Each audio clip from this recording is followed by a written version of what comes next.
What's up guys, in this video let's talk about what to expect from WWDC 2013 this June, now that the event is finally announced and the tickets have been sold out in under 2 minutes. So let's go with it.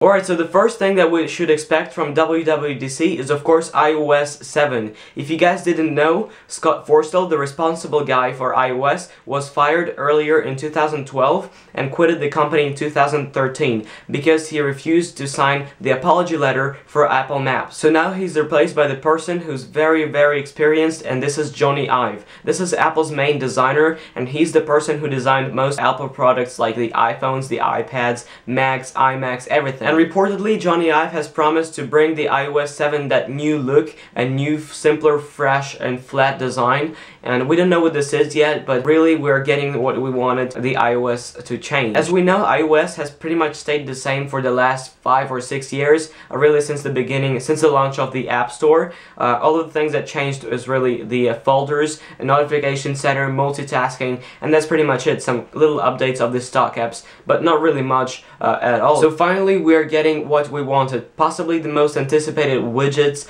possibly setting toggles which are accessible quickly from the multitasking menu or something like that, as well as maybe a new lock screen. And I'm also expecting some little stock app updates as well. I actually found a bunch of videos showing the concepts of iOS 7 and I made a playlist for you guys, so if you want to check those out, I'll leave a link in the description. So these basically show what could happen to iOS in a good way. What I would personally like them to add is the ability to remove stock apps such as stocks, as well as maybe the themes in App Store. Why not? Alright, enough for iOS. Now let's talk about OS X 10.9. Now we don't know the name for it yet. Apple is really running out of big cat names for their operating systems. According to the research that I've made, Apple usually announce their operating system or bring us a little sneak peek 5 months or so before the real release of the operating system. So even they announce it the day this video is up, it's not going to be released at WWDC. So we're probably just getting the announcement at WWDC and the release probably this fall. Now as far as the features that 10.9 links, some people call it, could bring us is possibly Siri, because recently Apple has been posting job opportunities that have to do with both Siri and Mac OS X or OS X. So I would be pretty excited if they brought Siri to OS X platform as well. That would be pretty cool. Just imagine, open Pixelmator,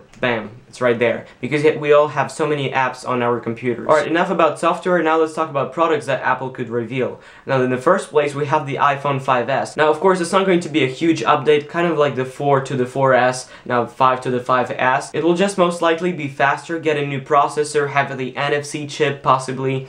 We also have rumors such as colors, more color options, that would be interesting, as well as the fingerprint scanner instead of the home button. I go more into detail about that in one of my recent videos, so if you would like to check more about the iPhone 5S, just check the link in the description or click the annotation right here. Now according to another little research that I've made, something's telling me that the MacBook Air is also going to be updated at WWDC. It's just probably going to include Intel's new processors as well as getting better graphics, but really just an incremental update. But something is also telling me that it's maybe going to get a Retina display just as the MacBook Pro with the Retina display has. Next we have the Mac Pro, which has been forgotten by Apple for a long time now. Now I'm not quite sure about that one, but we should probably expect it at either WWDC or either before, because there is an interesting rumor floating around there that it's actually going to be replaced by another model, because in Europe there is some problems with the security of this Mac Pro. So if you want to find out more about that, I will include a link in the description. And of course we could also expect MacBook Pro's non-Retina models to get faster processors and just get updated once again. So no guys, we're not getting an iWatch or an Apple TV this summer, but actually Tim Cook has been mini-interviewed